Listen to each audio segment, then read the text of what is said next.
And I think about how it's the opposite of what we're taught most of the time, right? I actually remember a moment of being about 12 years old, okay?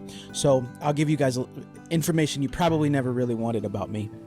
So I went to a real small school. It was a private school, and there were 30 kids, K through 6th grade, okay? So we're talking like there's 2 people in a grade, 3 people in a grade. And when I got to junior high school, I was heading to go to the public schools, and my mom pulls me aside and she says, listen, sometimes, when you're being goofy and you're being silly, you act in a way that could rub people the wrong way and could make people not like you. So I don't want you to totally be yourself when you start in school, right? And so I was given this message of do not be yourself. And I found that in some ways that was actually true, that if I watched the patterns of the people around me and then I emulated what they did and only gave them back what they gave me, I could make friends faster. I could get along with people faster. A whole bunch of assimilation happened in great ways. And so what happens sometimes in our lives is that we learn habits and behaviors and patterns. We get positive results at the start, but in the end, it actually is forming bad habits that hinder us long term. I'm gonna say that again because somebody else who's listening needs to hear it. You learn something because it's helpful for you at the start of a process. You see immediate results and immediate rewards, and it pays immediate dividends. But long term, it alters and hurts your behavior and eventually your life. And so in my 30s, I was to the point where I was as burned out as a person can be. I was a singer in my 20s, and I was, just really blessed. I was able to work with some Grammy-winning producers and tour the country, played in front of 5,000 people, 10,000 people, just really got a chance to enjoy a lot of things in the music industry. But behind closed doors, I didn't really know who I was. I had no peace. I found myself drinking more and more. Then I was drinking and high more and more, and then there was a different woman in my bed every night, and so many different things were happening that were just uncharacteristic to the guy I knew I was supposed to be. And so there was a moment in my early 30s, I wish I could say I figured it out earlier than that, but my 30s when I said, somehow I have to figure out who I really am and then bring him to the table. What helped you come to that realization? Honestly, I kind of went a little crazy. My depression was to the point where I was waking up every day. I didn't really want to wake up. I was almost bummed that I woke up in the morning.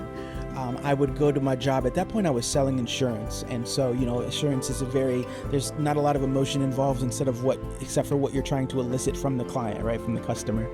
And so I'm selling insurance. I'm making the most money I've ever made in my life, but my life feels empty.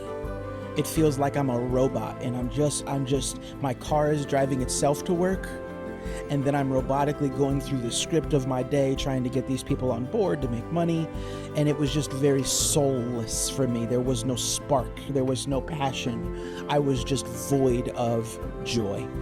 And so that was really when I knew, because honestly, I didn't want to live anymore. I was honestly suicidal.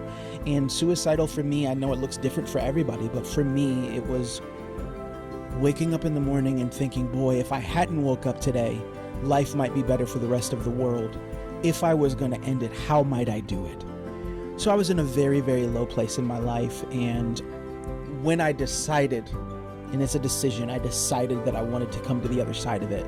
That, hey, you know what? I don't want to always be the miserable, frustrated, upset. Here, I'll make the stereotype. I don't want to be the angry black man anymore, right? Like I don't want to be the angry black guy anymore. And so I literally had to come to terms with, well, if I'm going to get better, then I have to go down this path, and it's really a path of no return. What helped you finally make that decision? It sounds like you've been hanging out there for a good long while. Weren't really happy there, and yet you weren't unhappy enough that you finally flipped the bit and said, okay, I'm gonna not do this anymore. What finally flipped that for you? Yeah. You know, it was a series of events, and I always say it was the perfect storm for me. One of the things that happened in that season of my life was that my younger brother had passed away, and it was the second brother who died in 2 years. And so, you know, there's a little bit of processing in my own emotions of, well, I have a chance to live, and my brothers can't. At that same period of time, I was getting married, and so I ended up getting married to my wife 2 months after my brother died. So I would say that in the midst of all of those things, it was kind of like I was really at a place where I was either going to go all the way in the direction of let's not do this anymore, or all the way in the direction of I got to find a way to thrive now. And I took the fact that I was getting married seriously.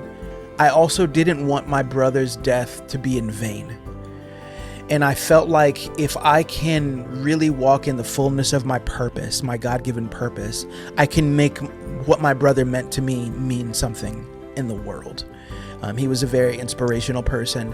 He was a very solid person. And in that part of my life, I was anything but solid. And so I think that I wanted to embody some of the characteristics I saw in him and kind of let his legacy live much longer than he did on the earth. And so I think it was a lot of those types of factors for me. I understand how each of those were piling up and becoming more and more straws on the camel back. Lots of people have many of those similar factors impinging on them, encouraging them to go ahead and make that leap, and yet they still just aren't able to make that decision that, okay, I am going to do the drastic shift this is going to take. It actually is worth it